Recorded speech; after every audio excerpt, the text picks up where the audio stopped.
Hey! On this episode, we're talking about something that feels way too real right now. Back in 1999, Vince and Shane McMahon faced off against Stone Cold Steve Austin in a ladder match, and the winner got full control of WWE. Fast forward to 2025, and Vince is out here once again trying to get full control of the company, for real this time. So I'm looking back at the match and breaking down how wild it was then. How it connects to everything that's going down right now behind the scenes. Plus a full review of the King of the Ring 1999. So let's turn up, let's get comfortable. This is New Entry Wrestling Podcast. I'm your host, IAN Ian. Now let's go.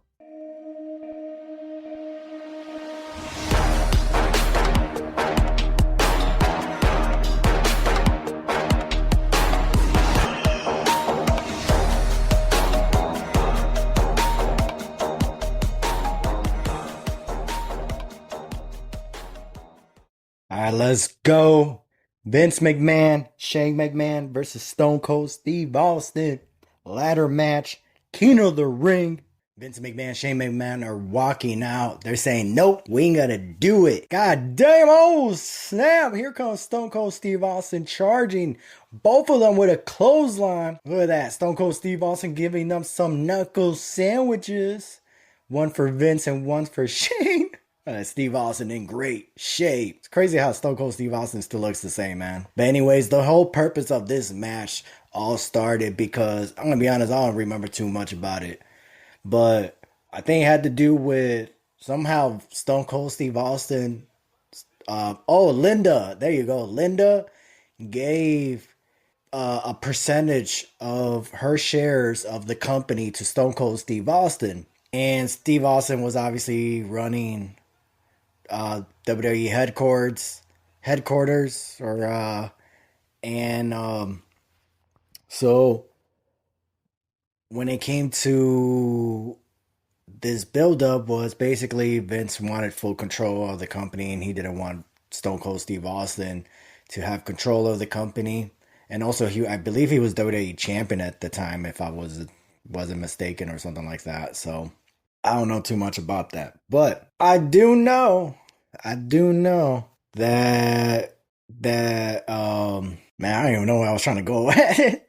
But the reason why I'm watching this is because I thought it was just funny, because Vince, apparently the whole rumor is that Vince McMahon is trying to purchase back WWE, you know, and obviously hearing that rumors kind of reminded me of this match, and how Vince is trying to win back control of WWE, you know, full control, you know. Damn, man, don't even turn on my phone calling me.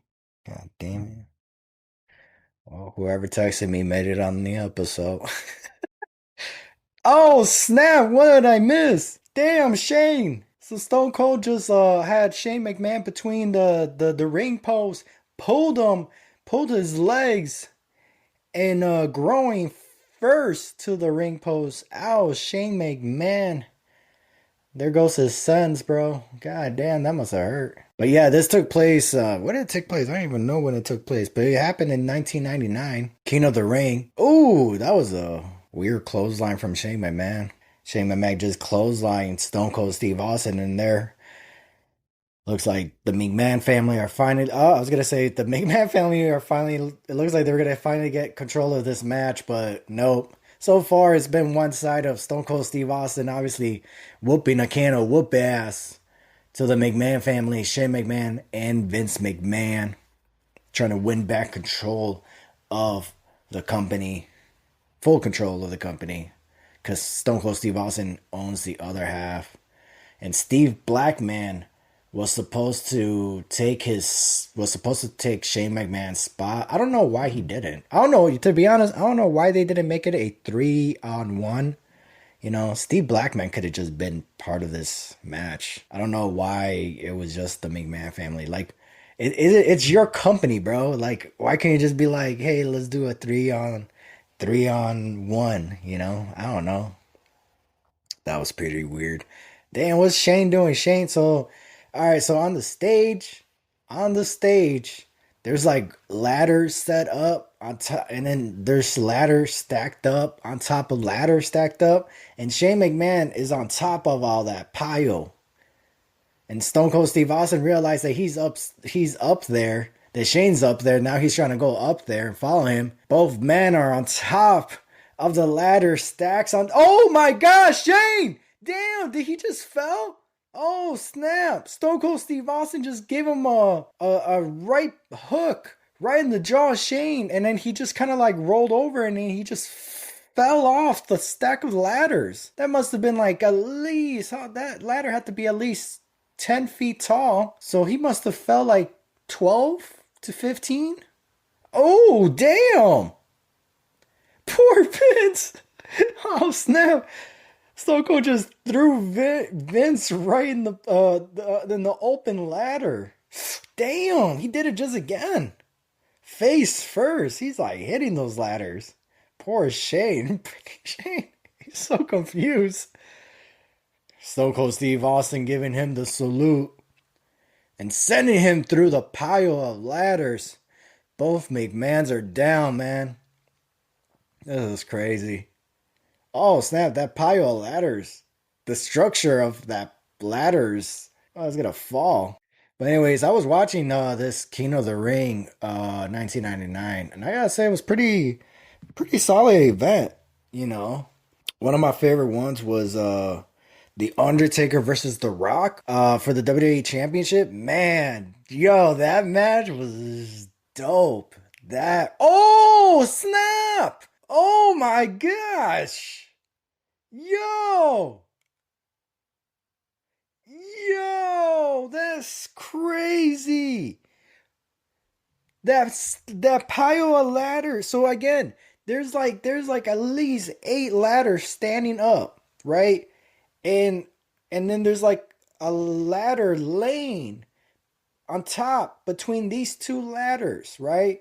So it's like of like at least 8 of those, and then there's a stack of ladders on top of that layout ladders already, right? And that's where Shane was on top. So that's what I'm saying, that the ladder must have been like at least 10 feet tall, and with the ladder laying on top, and all that, it has to add another 4 feet, so 15. And anyway, there was like a rope or something that I guess it made everything all tied up so it doesn't like all fall to.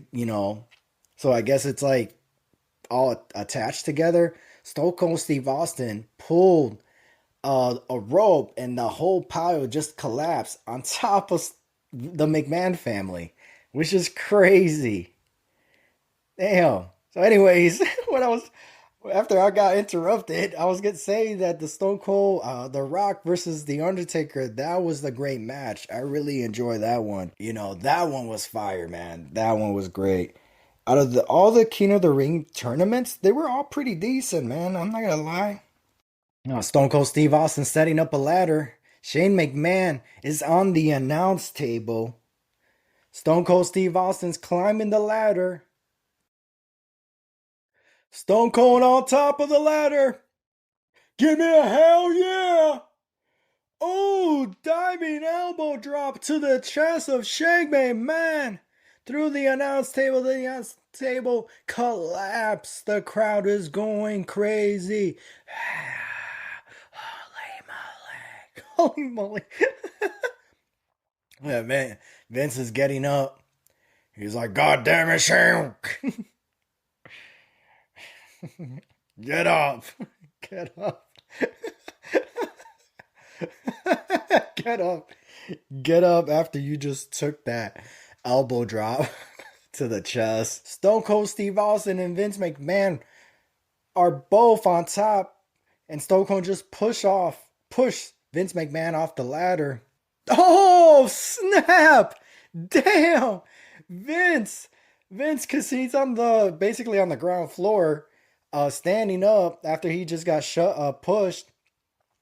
He after he recovered from himself, he noticed that Stone Cold Steve Austin was still on the ladder, and he hold on to the ladder, push forward, and Stone Cold Steve Austin was obviously still on top of the ladder and just fell on top of the second announce table, and it didn't even break. He bounced off it. That was crazy. Oh, that must have hurt. Stone Cold Steve Austin, did that hurt? Hell yeah. Should we see an instant replay? Are they gonna do it? Ah, no. It doesn't look like we're gonna get an instant replay. That would have worked out.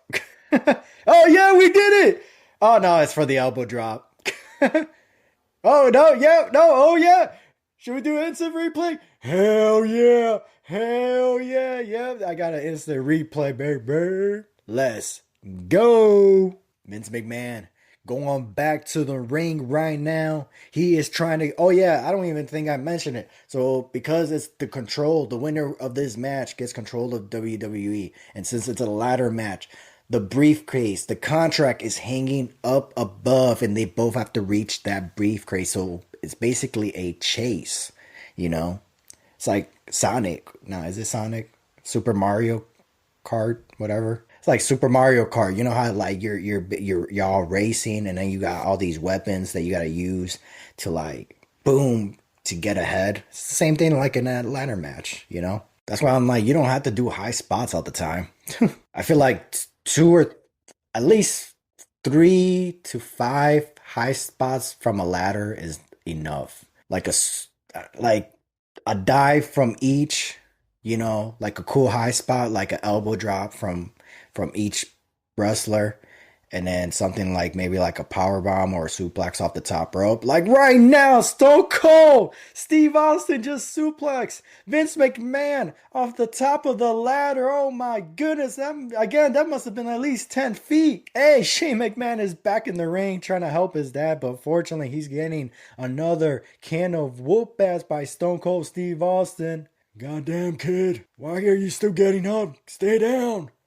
Ooh, ladder right on the gut of Shane McMahon. Yeah, so I was trying to say like something like that, elbow or a moonsault, a splash from the top ladder. Ooh, you know, even like doing one inside the ring and also outside of the ring, you know, and then like a spot where both men or women on top of the ladder, you know, both crash together like a double down. Stone Cold Steve Austin basically had like at this moment 80% of the match in control. Yeah. Ah, damn, poor Shane. Stone Cold Steve Austin has a ladder on top of Shane, and he's stepping on his back on top of the ladder. Pain. Poor Shane McMahon. So far, this match has been nothing but total chaos. Well, just for the McMahon family. Honestly, what are the chances of Vince McMahon really buying his company back? I say it's like 80-10. 80-10? That's crazy math. 80-20. I'm gonna keep that part too. 80-10. uh, I'm telling you, Vince McMahon is the Michael Scott of professional wrestling. Or maybe he'll just start his own company. I will say I think Vince McMahon should buy uh he should find a way to like buy AEW or invest in AEW or buy Ring of Honor, you know. NWA would be cool. Purchasing TNA would be crazy. How was Stone Cold? I wonder. Oh, snap! It's the first Stone Cold Stunner of the night to Vince McMahon. And here's Shane McMahon's. It's his turn for Stone Cold Stunner. Give me a hell yeah. Hell yeah. Stone Cold, he's climbing the ladder. He's reaching for the briefcase. He has it. He's going. Oh, wait. Yo. Am I tweaking? No, wait, hold on. The briefcase. Is somebody messing with it? It looks like it's moving. Yeah, it looks like somebody's messing with it. Yeah, Stone Cold Steve Austin trying to reach for the briefcase, but it looks like somebody was just like, you know, making it go higher for him not to reach. And Stone Cold is freaking out because he's like, "What the hell's going on, kid?" He's asking the ref, "What the hell's going on, Herb?" Earl Herbert or whatever. I forgot his name. His name. Hey, Stone Cold, pay attention, man. Vince is climbing the ladder, man. He's gonna climb the ladder. He's on the top, man. He's gonna reach for the briefcase. He's gonna get out control of the company, man. You can't let him, Stone Cold. And Stone Cold is on top. Boom. There goes one knuckle sandwich. There goes another knuckle sandwich. There goes another one. Oh, snap. The McMahon are trying to fight off Stone Cold Steve Austin from trying to reach the briefcase. McMahon's trying to reach for it. So is Stone Cold. Oh, snap. Shane McMahon just pushed both of them off the ladder. Shane just pushed both of them off the ladder. Shane setting up the ladder. Climbing on top. He's almost there. He's on top. Does he get it? Oh, he unhooked the briefcase. Stone Cold just barely getting up. But it's too late. Shane McMahon unhooked the briefcase, fell off the ladder, landed on the ring, and escaped with the briefcase in full control of the WWE once again. Technically, Shane won, not Vince, you know. Stone Cold Steve Austin got up too late to stop Shane McMahon from reaching for that briefcase. The McMahon get the W in this ladder match and won back control of WWE, full control of WWE, because the other share was Linda McMahon that she gave to Stone Cold Steve Austin. And Steve Austin put his share on the line. Vince McMahon put his share on the line. And now, at that time, 1999, Vince McMahon won full control back. And I gotta say, man, that match was pretty epic. Man, I gotta give that for bell to bell, man. Bell to bell. I gotta give it a 3.5. 3.5 bell to bell was not a bad match. The full story from the video package, the build up and all that stuff, and over, you know, the whole pay-per-view was based on this, and also the King of the Ring tournament.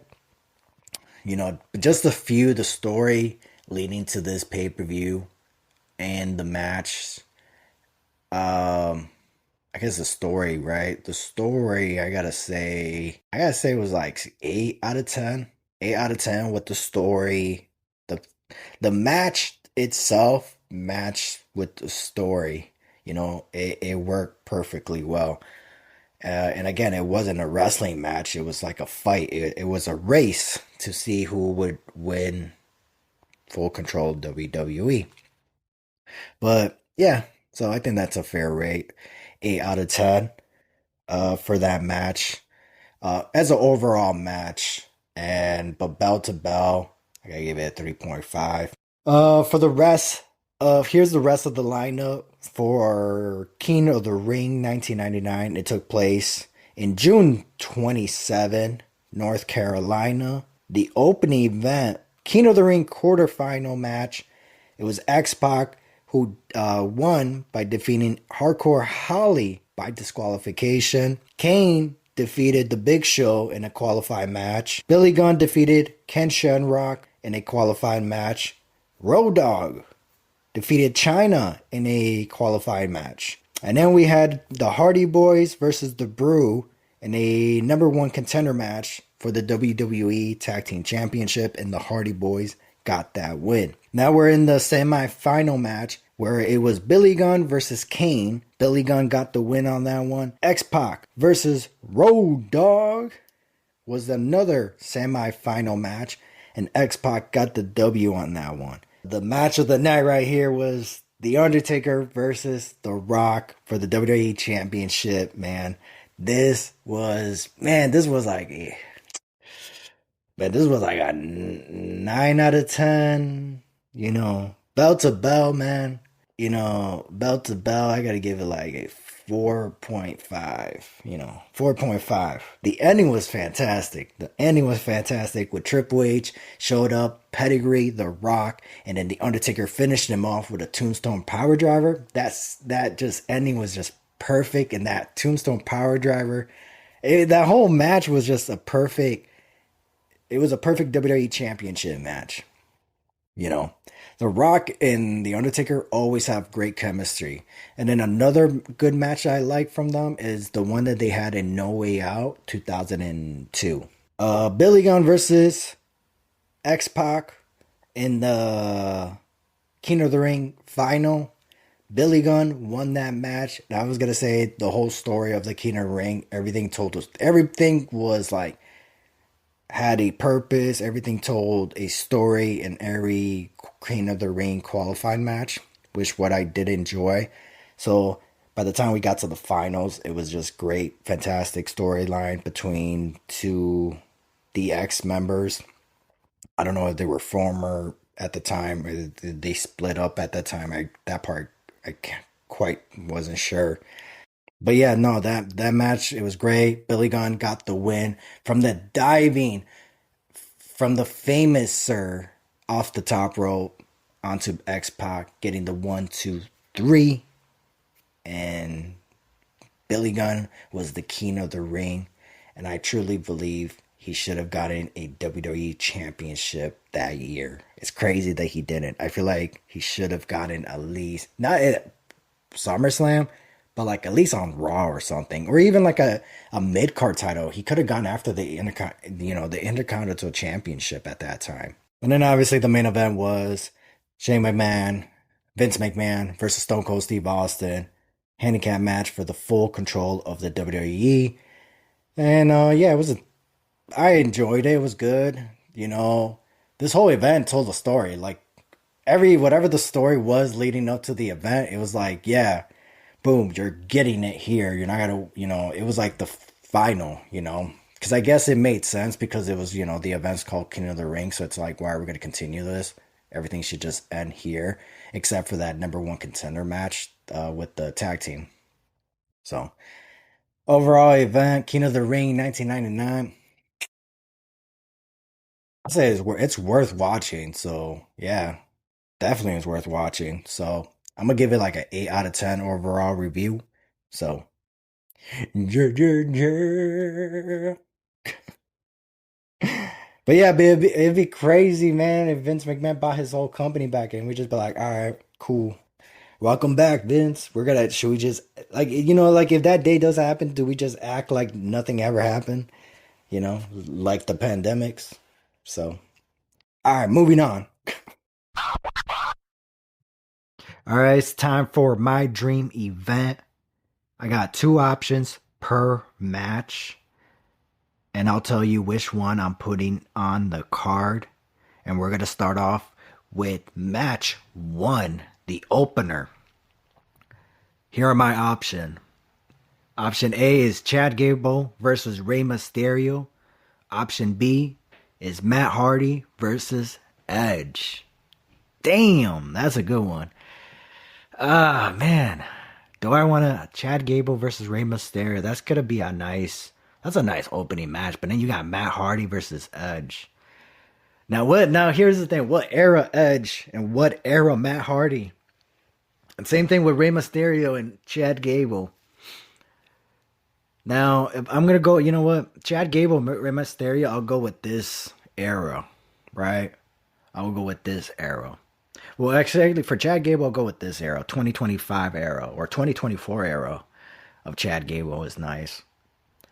He had a great run that year. But Chad Gable is always a classic wrestler. He always has been. He just never really faced that person that brings it out of him. Gunther was close, Gunther. Sammy, he's been close with Sammy, but I feel like a Dolph Ziggler or a Trick William, LA Knight, even Alberto. Oh man, Chad Gable versus Alberto. That's a match I want to see. I definitely want to see that match. Oh man.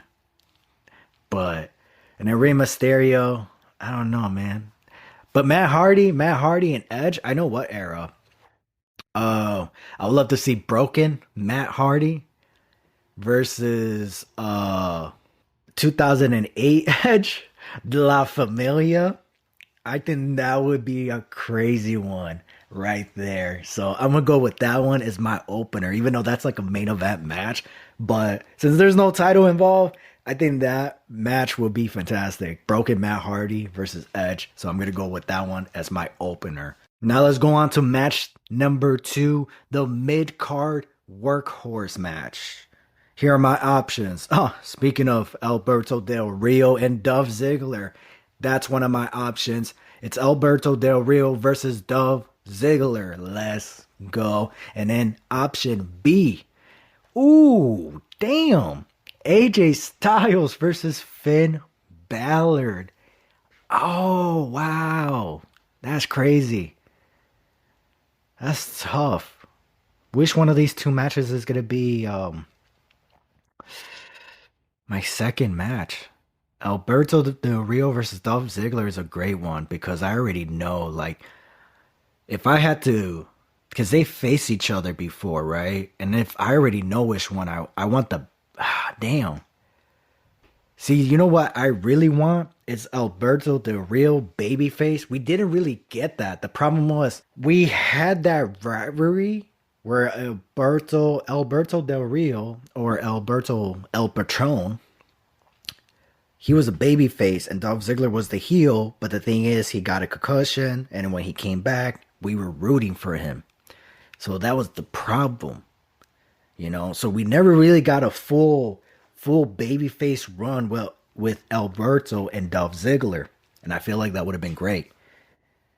But I think Dolph Ziggler being a babyface and Alberto being heel at that time, I think they would have created a new superstar at that time with Dolph Ziggler. He would have had a great babyface run. Big E could have eventually turned on Dolph Ziggler and join Alberto, right? And then eventually Big E could have had a feud with Alberto at that point going later on down the road, you know. I don't know how that would have worked out, but that's just an idea. I mean, it would have been a better run that Big E had with Dolph Ziggler, which wasn't a great run after that. But AJ Styles versus Finn Balor, damn, that the one they had at TLC many years ago.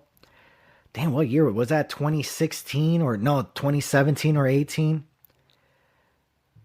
I think it was 2017, but that one, I think, like, even having that match as the second match, damn, would have been fire.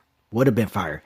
Even if you go back with match one, the opener, if I have the same match Matt Hardy and Edge had at SummerSlam as my opener, and then go into either AJ Styles and Finn Balor, like that match that they had in TLC, or just them going at it for like 18 to 20 minutes, and Alberto Del Rio and Dolph Ziggler's great time frame to have a great match, it's between 15 and 18 minutes. So, damn, you know, and then with Matt Hardy and Edge, I would give it like, you know, damn, because it's broken Matt Hardy and Edge. That's like 8 to 10 minutes, because that's all they really need, to be honest. It's just going to be straight up back and forth punches, because they wrestle so many times where they don't need to lock up. It doesn't make sense. They wrestle so many times. There's so many personal feuds. Even though, yeah, the beef is settled, there's so much going on where it's like, even as Adam Copeland, there's so much going on between them two where it's like, doesn't make sense to lock up. You're better off just going right at it and go into your spots. You know, let's see the moves that Edge does. Let's see the move that Matt Hardy does, you know.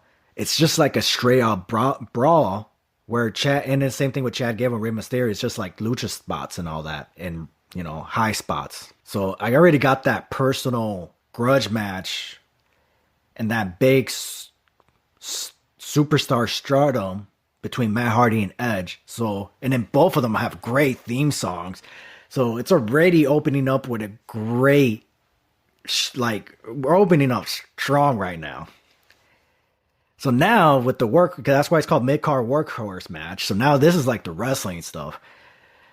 I'm gonna go with Alberto. Here's the thing. I'm going because it's not WWE. I'm gonna go with Alberto El Patron, not Alberto Del Rio.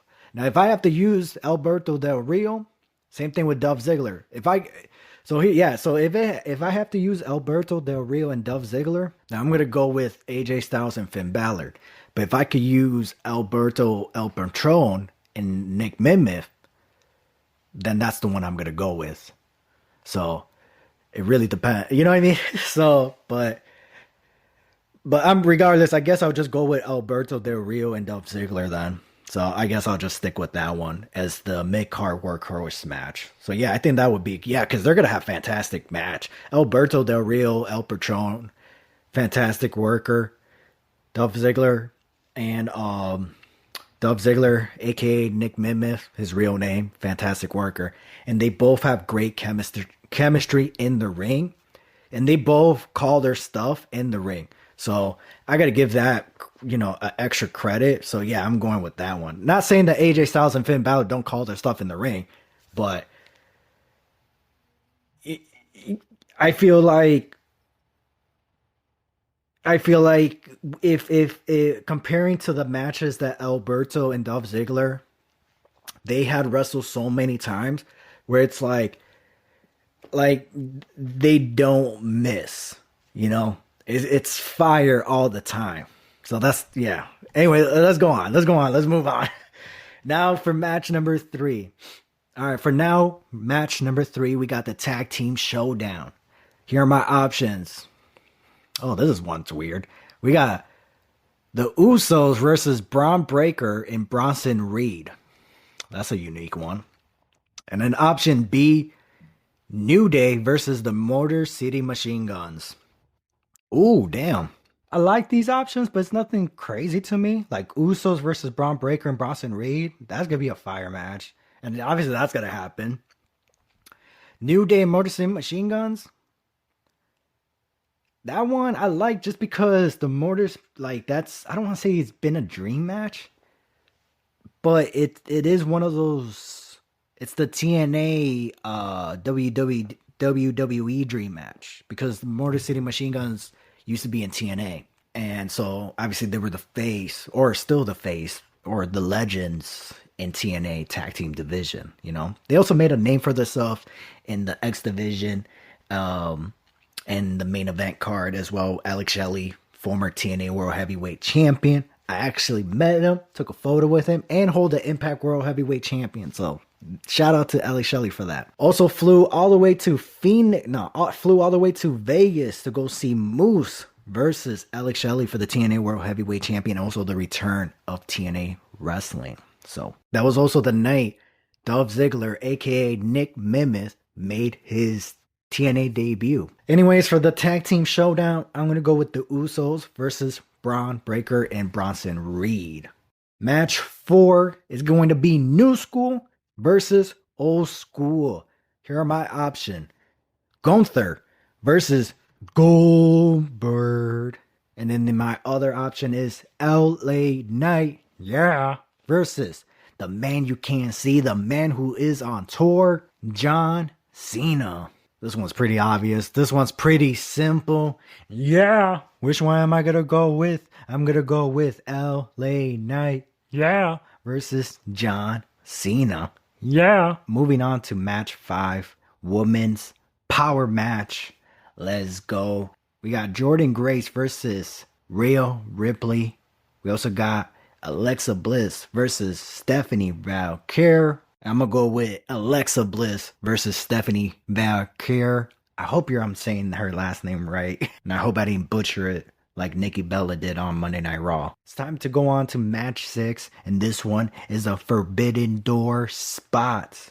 This one has 3 options. Let's go. This is the first option. We got JBL versus MJF. Wow. We got that's the old school heel versus the modern mouthpiece. Damn. All right. Pause. And JBL and MJF. That's a nice one. Option B is Seth Rollins versus Jon Moxley. So we got a WWE AEW going on right here. So both members of the Shield. Well, Jon Moxley was formerly known as Dean Ambrose in WWE. And option C is Tiffany Stratton. Is WWE Tiffany Stratton versus AEW Tony Storm. Hollywood drama versus the Spotlight Glam.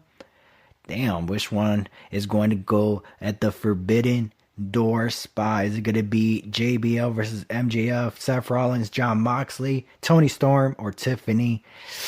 Ooh, damn.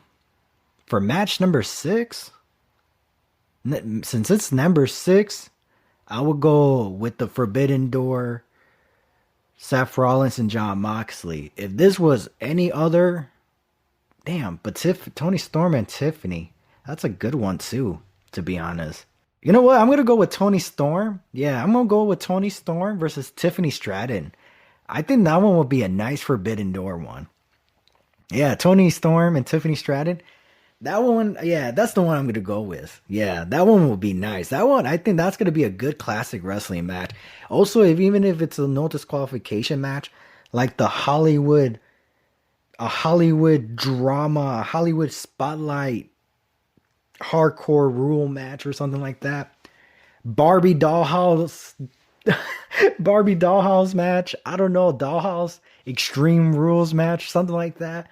I feel like Tony Storm and Tiffany, they're gonna make some classic moments together. So yeah, I'm gonna go with that one right there. Tony Storm and Tiffany for the Forbidden Door spot. That's the one I'm gonna go with. All right, now it's time for the main event. Match 7. Here are my options. We got another 3 options. Option A is Batista versus CM Punk for the WWE title. We got the Animal versus the Best in the World. Damn. We got option B. Charlotte Flair versus Io Sky for the Women's World Title. We got the Queen versus... we got the Queen versus... I don't even know. What do we call Io Sky? What do we call her? She's the Sky. There you go. We're calling her the Sky because she got no limits. I don't know. But option C. Ooh, option C is a nice one. I don't know. It's main event worthy. We got Dominic Mysterio versus Penta. Title versus Mask. And I'm guessing it's the Intercontinental Championship versus Penta's Mask. And damn, for the main event, obviously the main event is CM Punk versus Batista. WWE Championship. But who's going to be WWE Champion? I would say Batista. No, CM Punk, right? Yeah, CM Punk. I would say CM Punk walk in is WWE champion. And then Batista walks out as the challenger. You know, CM Punk needs that redemption. CM Punk never got that win over Batista. I don't recall.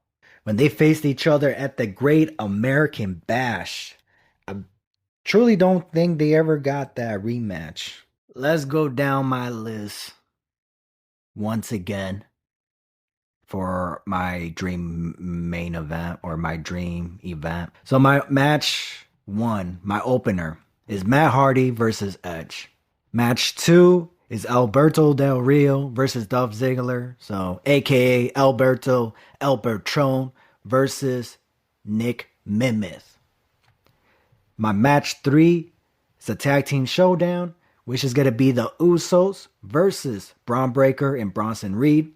Match 4 is New School versus Old School. I'm going to go with LA Knight, versus John Cena.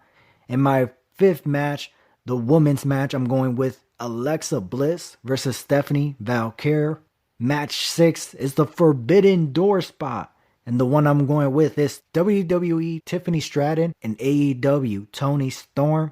And match 7, the main event, I'm going to go with Batista versus CM Punk, WWE title, the Animal versus the Best in the World. Now that I got my lineup, now the question is who's gonna go over? Match one, Matt Hardy versus Edge. I'm gonna go with Matt Hardy on that one. No, you know what? I'm gonna go with. Damn. You know, if it's broken Matt Hardy, I'm going with broken Matt Hardy. If I'm going any other version, I'm gonna go with Edge. You know, I'm gonna go with Edge. The rated R superstar is gonna go over on this.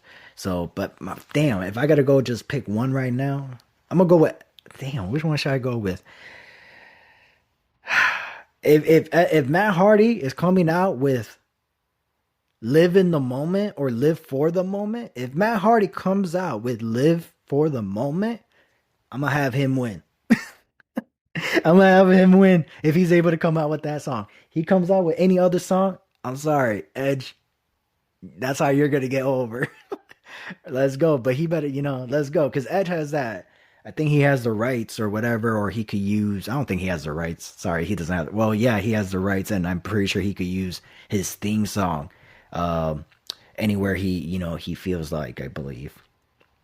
And then for the match two, Alberto versus Dolph Ziggler. I'm gonna go, man, damn. I'm gonna go with Alberto El Patron, aka Alberto Del Rio, who's gonna get the W over Dolph Ziggler, aka Nick Mimis. The tag team, the Usos versus Braun Breaker and Bronson Reed. Damn, that's a tough one, man. I'm not, to be honest, I wasn't like, I don't know. This is one match where I'm like, it's okay,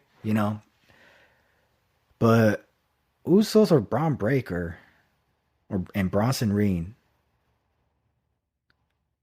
I'm going to go with Braun Breaker and Bronson Reed. Yeah.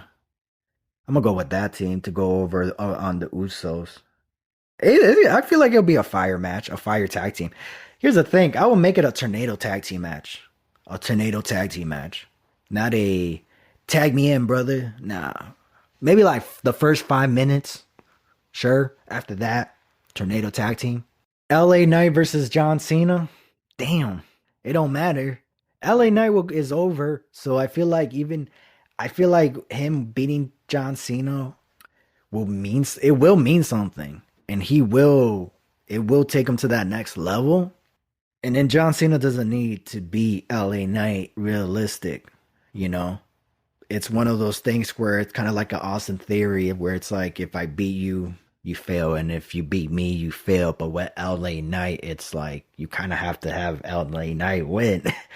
But unless they have a fantastic match that makes LA Knight look good, and then it's fine for Cena to go over. So that's a tough one. So that's more of a John Cena, this is on you. I gotta let you decide on who's going over. I'm not gonna, I would say have John Cena go over.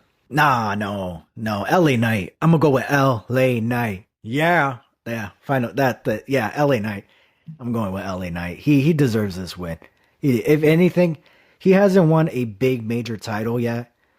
Besides the United States title, but that's not what I mean. Like, I mean something, he hasn't won like I don't want to say a title, but he hasn't won that big moment. And I feel like him getting that win over John Cena, and again, LA Knight wants to face John Cena when he's ready, so maybe, who knows, maybe LA Knight will probably face John Cena on his last tour, for the WWE title. Who knows? Man, it's possible. It's possible. And in the women's match, Alexa Bliss versus Stephanie Valkyrie. I'm going to go with Alexa Bliss on this one. I'm going to be honest. Stephanie, she's cool. I like her. She has a cool gimmick, but to be honest, there ain't nothing special about her. Like Alexa Bliss, she could work and she's pro. So, and fantastic character as well. And also, the whole Fiend, match 6, the Forbidden Door, Tony Storm, Tiffany Stratton. I'm going to go with Tony Storm on this one. Tony Storm is a former WWE star, a former NXT UK. So you still get that former WWE acknowledgement, even though Tony Storm is part of AEW roster. So I'm gonna give the win to Tony Storm. And then the main event, Batista versus CM Punk. If CM Punk walked in as WWE champion, I would have him go over against Batista.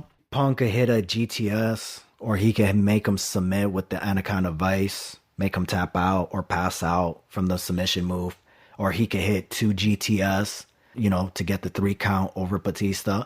I feel like, yeah, that would be a nice way for Punk to get his victory over Batista. So, especially if he is world heavyweight champion. So, but yeah, that was my final card and my results of this my dream event. All right, just so everybody knows who is who, Batista is in black trunks, basically in a black swimming trunks, speedo kind of thing, with yellow and orange words that say Batista on it on the tights.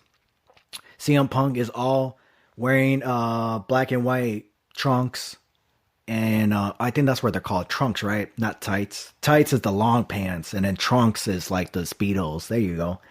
So Punk is wearing trunks, black and white, similar to like the Chicago flag with the star symbols. So, and also black kick pads. So let's go.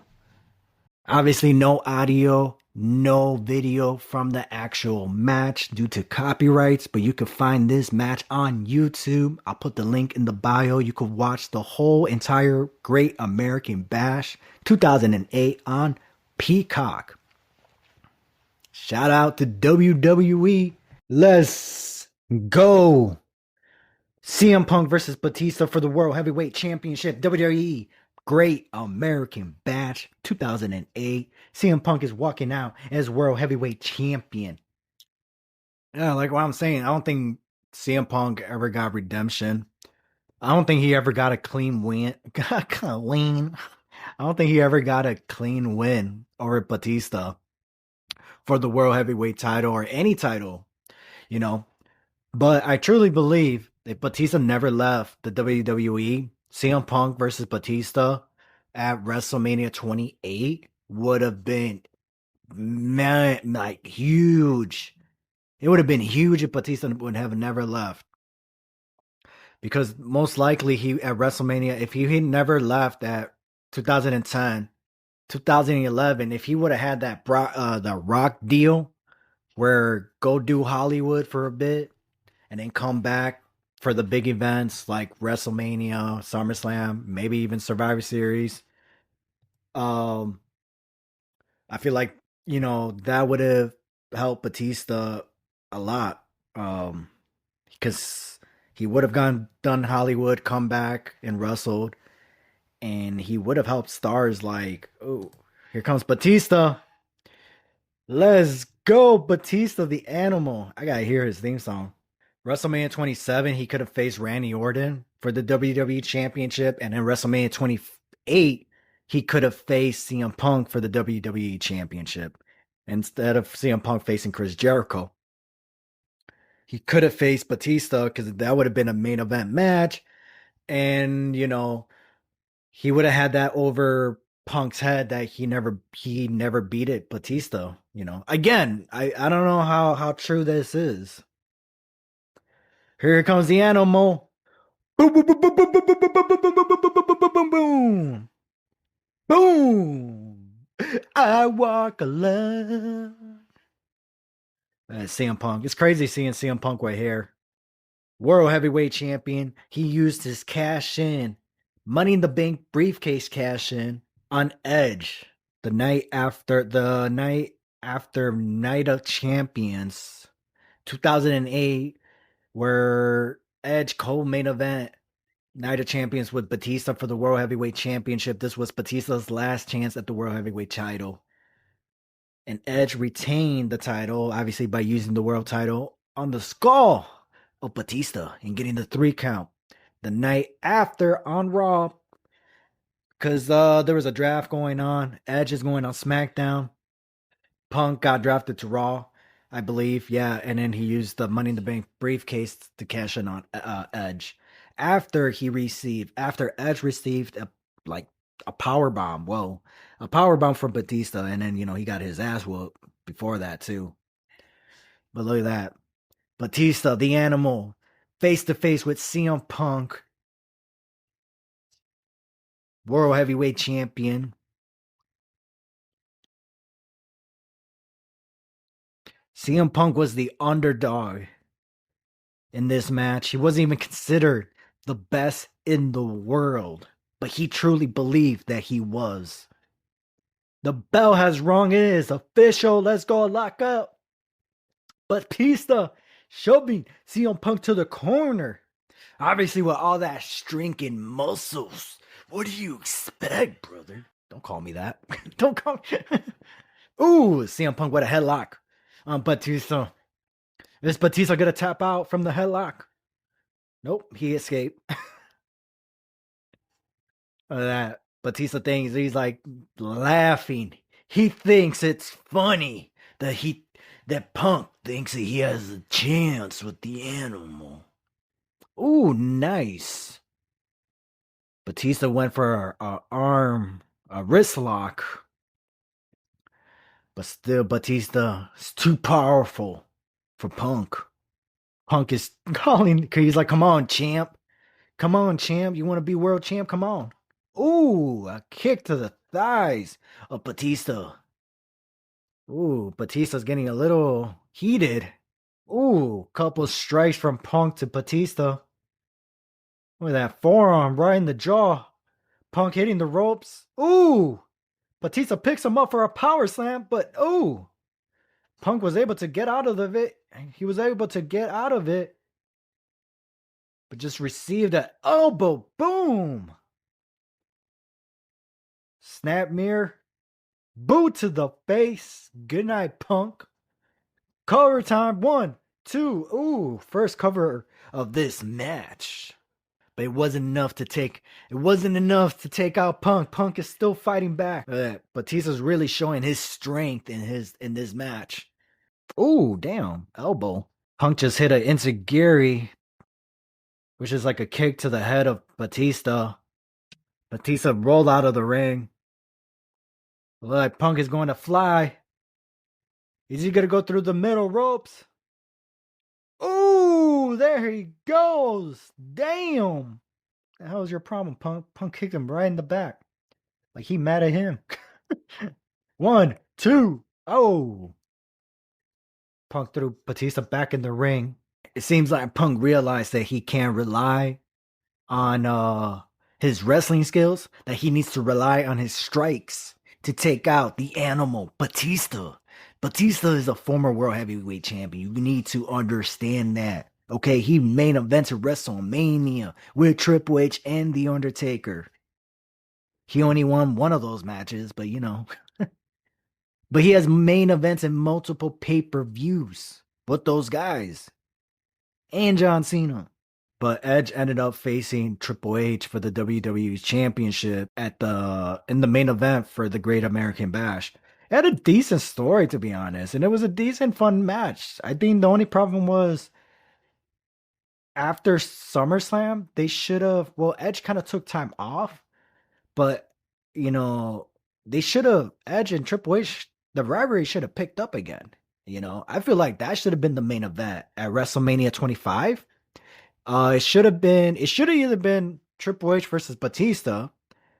Apparently that was the rumor, or it was going to be a triple threat match with all three members of Evolution, Triple H, Batista, and Randy Orton for the WWE Championship or the World Heavyweight title. And then Edge was supposed to face, John Cena, and then the Big Show got added. But I truly believe that WrestleMania 25 should have been Edge versus Triple H for the WWE title or the World Heavyweight. You know, personally, I think it should have been the World Heavyweight title for Edge and Triple H.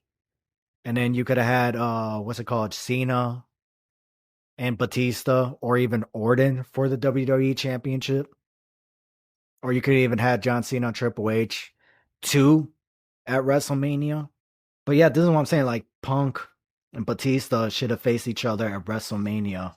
Even at WrestleMania 27, if Batista never left WWE, you know, after WrestleMania 26, you know, he stayed for 2 more pay-per-views.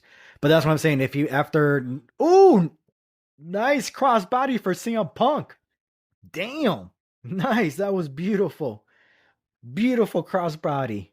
CM Punk relying on his strikes once again, and he's going for a strike knee. Oh, no, but Batista was able to counter into a power bomb, but nope.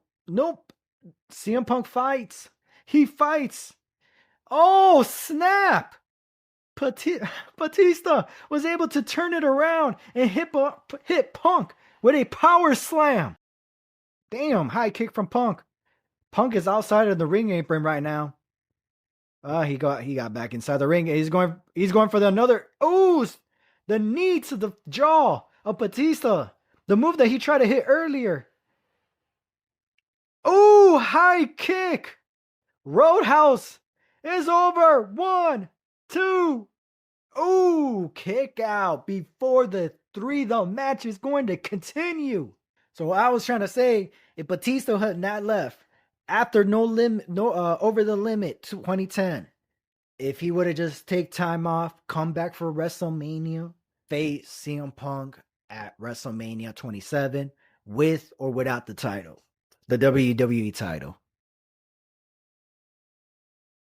I believe it could have been without the title, and then again, it could have been the whole story of this around it where Punk never defeated Batista, and then Batista is it at that time, man, bro. Batista would have been a huge star, a huge star. He would have stayed, and he would have been like the next guy. Like he would have been the guy you want to face at WrestleMania. Like he's the main event. Same thing with the Undertaker,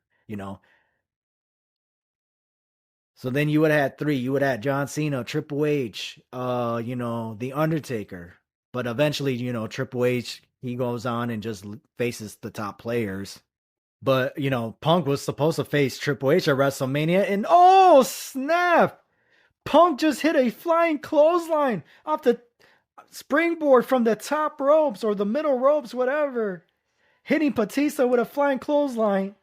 Went for the cover. But Batista was able to kick out, and Punk is going for the Anaconda Vice, which is like a triangle arm trap. Batista rolls him up. Ooh, nice. Batista was able to reverse the submission move into a roll-up, so forcing Punk to kick out and also let go on the submission move. So that was a nice call on Batista. Damn, Punk hitting Batista with some nice strike. Oh, damn. Clothesline. A clothesline. The biggest clothesline in history, ladies and gentlemen. Batista is charging at Punk. Ooh, right through the ring post. Ouch. Oh, snap. Punk. Ooh, what's Punk doing? Oh, Punk jumps on Batista. Punk got caught. Spinebuster. Ooh, right on the floor. Batista throws Punk in the ring. It's all over. Damn, Punk is out. Punk is out. Punk back in the ring. Batista just threw him back. Well, roll him back in the ring. Oh, what the hell is Kane? Oh, Kane just threw Batista to the steel pole. Oh, a big boot.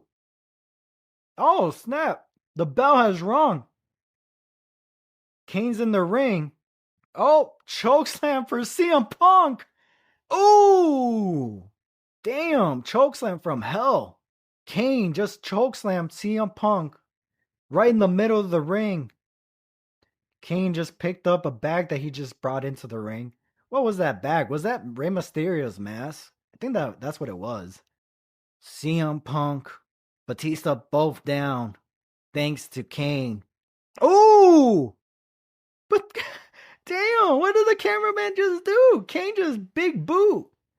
Boot to the face of the cameraman. Cameraman, ow, he went.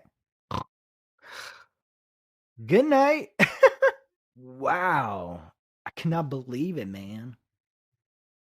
The referee ruled this as a double disqualification because both men were down and attacked by Kane, which means CM Punk retains his World Heavyweight title. Damn, why is he busted open?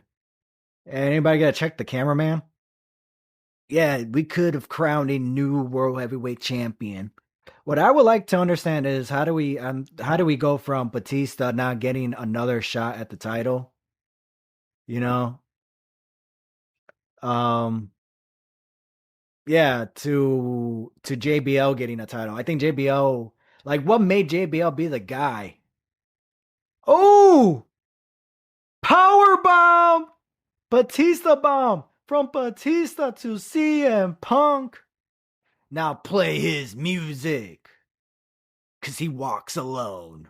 Do you really, Batista? Cause I could have swear a cameraman walks with you.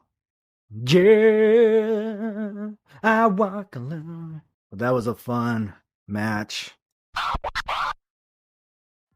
Alright, that's it for this episode. Appreciate you rocking with me as we look back at the wild ladder match from 1999. And yeah, the King of the Ring 1999, straight up chaos, way better than Night of Champion 2025. Anyways, I also hope you liked my dream event card. Probably continue doing more of that. Let me know in the comments. And also, if you like what you heard, go ahead and follow the show, share, tell a friend, whatever works. You can catch me, Ian, right here, hopefully every week, breaking it all down, past, present, and everything in between. Until next time, stay safe, stay real, keep locked in to New Entry Wrestling Podcasts. Deuces.